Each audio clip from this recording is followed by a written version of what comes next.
Hello everyone. இந்த வீடியோவில் 2 அல்லது 3 சின்ன வார்த்தைகளை வச்சு எப்படி வாக்கியங்கள் அமைக்கலான்னு பார்ப்போம். காலையிலேருந்து ஒரு பையன் என்னென்னலாம் பண்ணுறாங்கிறத இங்கிலீஷில் பார்ப்போம். முதல்ல என்ன கொடுத்துருக்குறேன், நான் காலையில் 6 மணிக்கு எழும்பினேன். நானுக்கு என்ன போடுவீங்க, ஐ போட்டுருவீங்க. உடனே நம்ம என்ன சொல்லணும், ஆங்கிலத்தில் வேர்பு தான் எழுதணும். எழும்பினேன் அதுக்கு என்னது, ஓக். அதில் கரெக்ட் இங்கிலீஷ் என்ன போடணும்னா ஒக்கப்னு தான் வந்தால் தான் அது ஃபார்மேட் கரெக்டு. ஐ ஒக்கப். அடுத்தது 6 மணிக்கு அட் 6 o'clock. 6 போட்டுருவீங்க, இங்கே ஓ. 6 o'clock in the morning.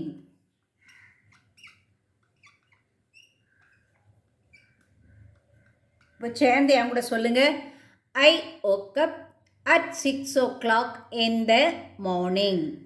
காலையில் எழும்புனதும் நம்ம என்ன செய்வோம், பல் துலக்குவோம். அப்போது நான் பல் துலக்கினேன். நானுக்கு என்ன போடுறீங்க, ஐ. துலக்கினேனுக்கு brushed. I brushed my teeth. I brushed my teeth. அடுத்து என்ன, அடுத்து என்ன என்ன செய்தான்னு கேட்போம்ல. What next, what next.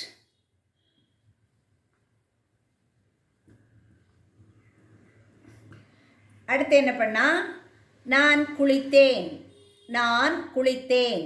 I took bath. நான் குளித்தேன். குளித்ததும் உடை மாற்றினான். நான் உடை மாற்றினேன். நான் ஐ. அடுத்தது மாற்றினேன்னா changed. I changed my dress. I changed my dress. அடுத்தது நான் காலை உணவு சாப்பிட்டேன். நான் அதே ஐய போட்ட வேண்டியதான். சாப்பிட்டேன், ate. I ate my breakfast. காலை உணவுனா பிரேக்ஃபாஸ்ட்னு சொல்லணும். அம்மா பிரியாணி சமைத்தாங்க. அம்மா பிரியாணி சமைச்சாங்க. மாம் சமைத்தார்கள். குக்டுன்னு போடணும். குக்டு. என்ன சமைச்சாங்க, பிரியாணி. பிரியாணி என்ன சமைச்சாங்களோ அதை எழுதிக்கலாம். மாம் குக்ட் பிரியாணி.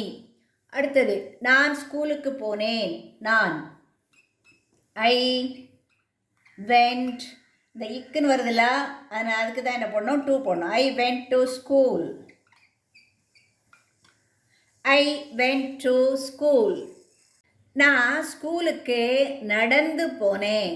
போன சென்டென்ஸில் என்ன கொடுத்தேன், நான் ஸ்கூலுக்கு போனேன்னு போட்டோம். இதில் என்னது, நடந்துங்கிறத சேர்த்துக்கணும். அப்போ எப்படி எழுதலான்னா, ஐ went to school நடந்து, by walk.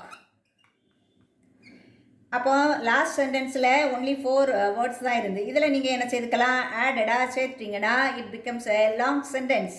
ஓகேவா. I went to school by walk. இது வந்து பஸ்ஸில் போனீங்கன்னா I went to school by bus, அந்த மாதிரி எழுதிக்கலாம். இப்போ பையன் ஸ்கூலுக்கு வந்துட்டான். வந்ததும் ஆசிரியர் ஆங்கிலம் நடத்தினார். ஆசிரியர் ஆங்கிலம் நடத்தினார். ஆசிரியருக்கு என்னது, டீச்சர். Teacher நடத்தினார்னா dot. எல்லாம் சொல்லி கொடுத்தார் அப்படின்னு எழுதலாம். Dot, dot English.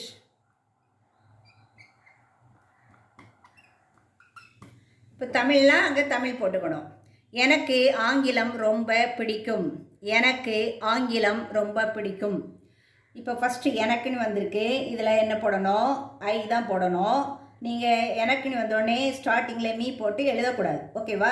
ஐ என்னது அங்கே பிடிக்கும், ரொம்ப பிடிக்கும். அப்போது பிடிக்கும் என்னது ஐ லைக். என்ன பிடிக்கும் English. I like English very much. I like English very much. நான் எழுதினேன். நானுக்கு ஐ, எழுதினேனுக்கு ரோட். நான் எழுதினேன் I wrote. I wrote English, I wrote Tamil, அது மாதிரி எழுதிக்கணும். அவள் வரைந்தாள்.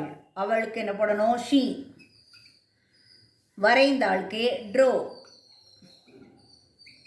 அவள் ஒரு படம் வரைந்தாள். She drew a picture. இது மாதிரி தான் நீங்கள் சேர்த்துக்கலாம்.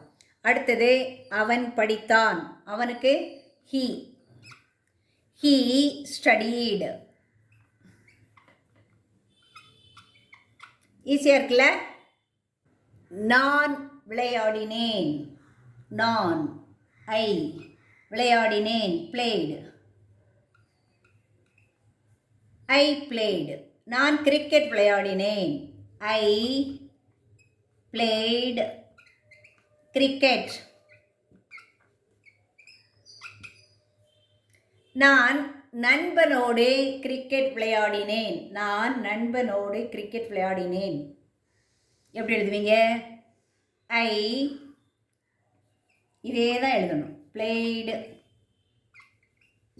கிரிக்கெட் வித்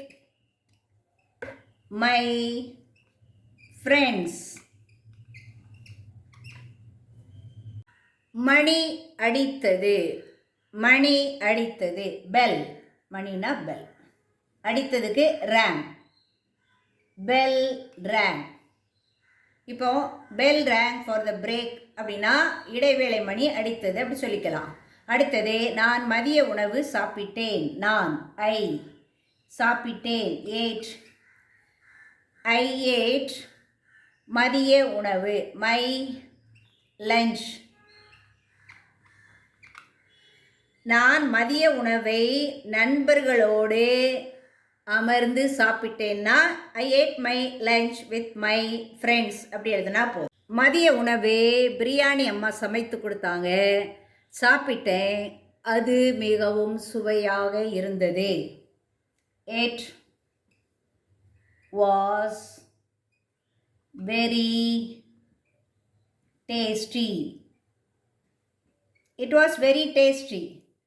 நான் ஒரு பாட்டு பாடினேன். நான் ஐ பாடினேன்னா sang. I sang a song. I sang a song. நான் ஒரு பாட்டு பாடினேன். நான் பாட்டு பாடினேன். எல்லோரும் என்ன செய்தாங்க? கை தட்டினாங்க. All clapped. All clapped.